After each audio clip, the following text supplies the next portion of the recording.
le ministre Godard, qui m'appelle tous les jours, qui suit l'évolution de la commune. Et il se déplace, il y a des jours, il me dit, monsieur le bourgmestre, je suis à Matete. Moi, pour moi, j'ai dit, faut qu'on trouve, le samedi passé, qu'est-ce que j'ai fait? J'ai dit, bon, la rétrocession ne vient pas, nous devons maintenir la pression, nous avons récupéré la ville de Kinshasa au niveau de propriété, il faut maintenir la ville propre, on n'a pas de moyens. J'ai fait venir tout le pasteur des églises, des églises de réveil, oui. Le prêtre de l'église catholique, kimbanguiste, protestant, armée d'Issali et l'imam de la mosquée. On a fait une réunion. La réunion, il y avait 3 points à l'ordre du jour. L'assainissement, assister les familles démunies, puisque la rentrée scolaire se profile à l'horizon, et le phénomène Kuluna. Je leur ai dit, j'ai dit, la commune n'a pas de moyens. Je leur ai montré chiffre à l'appui. J'ai appelé les comptables, voilà ce que la commune produit. Au jour d'aujourd'hui, la commune n'a pas assez de moyens. Et qu'un habitant de Matete produit au moins 900 grammes de déchets. Au moins 900 grammes de déchets. 900 grammes. Au bas mot, on va dire. Oui. Alors, nous avons environ 200 000 habitants. Voyez comment évacuer tous ces immondices. Il faut quantifier. Alors j'ai dit, vous devez nous aider à faire ce travail. Puisqu'il faut sensibiliser la population, il faut que ça commence. Quand je vois 200 000 habitants, et ces 200 000 habitants sont répartis dans des églises de la commune, rien que le message du pasteur, ils obéissent. Aidez-nous à faire la salubrité. Vous avez plusieurs paniers que vous mettez.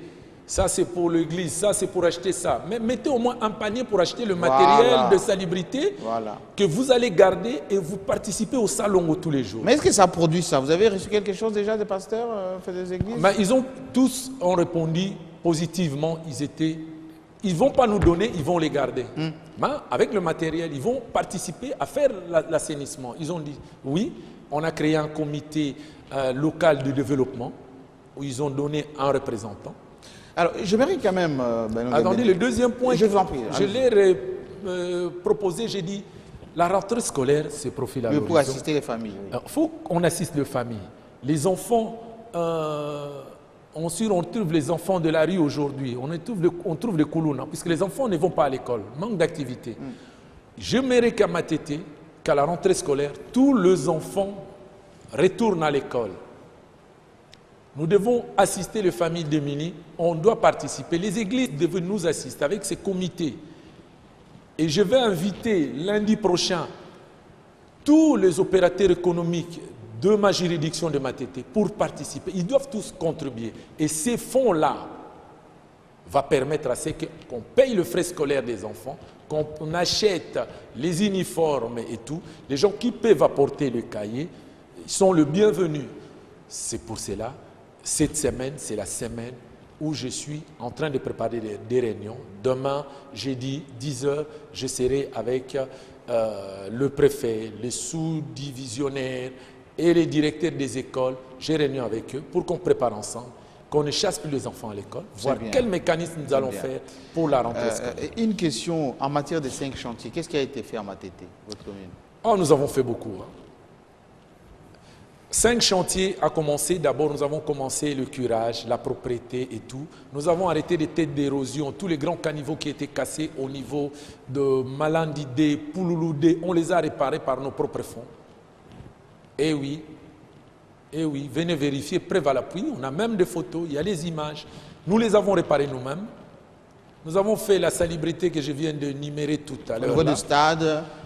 Nous avons commencé la réhabilitation du marché de Matete, où nous avons reçu le fonds au niveau du Fonds social de la République. Mais justement, à propos du marché, pourquoi il y a autant de gens par terre, on ne peut même pas circuler au marché, et puis il y a une espèce de jungle où ce qui est payé pour nettoyer le marché, ça ne part jamais. Ce qui dirige le marché, c'est des partages, un peu tout cela. Est-ce que vous avez un œil sur la gestion du marché? Avant, il s'est le partagé, mais aujourd'hui, non. Aujourd'hui, je vais vous dire une chose, Jean-Marie.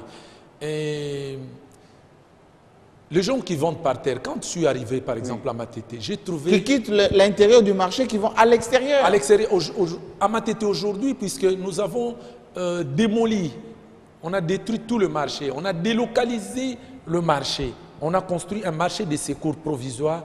Le temps de finir les travaux d'ici fin décembre, avant fin décembre même, hein, c'est prévu début décembre que nous allons inaugurer les nouveaux marchés. Les nouveaux marchés. Avec les étals.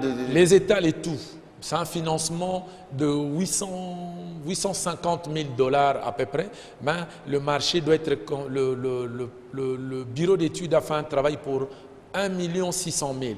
Mais le premier financement était de 850 000 et il nous manque environ 800 000. On est en train de voir avec le gouverneur. Si la ville n'arrive pas à nous trouver ça, nous allons autofinancer. Voilà les gens qui peuvent autofinancer et tout ça. J'ai déjà... Est-ce que tout l'argent est parti au marché ou il y a eu des commissions qui ont pris... Mais on n'a pas touché un sou.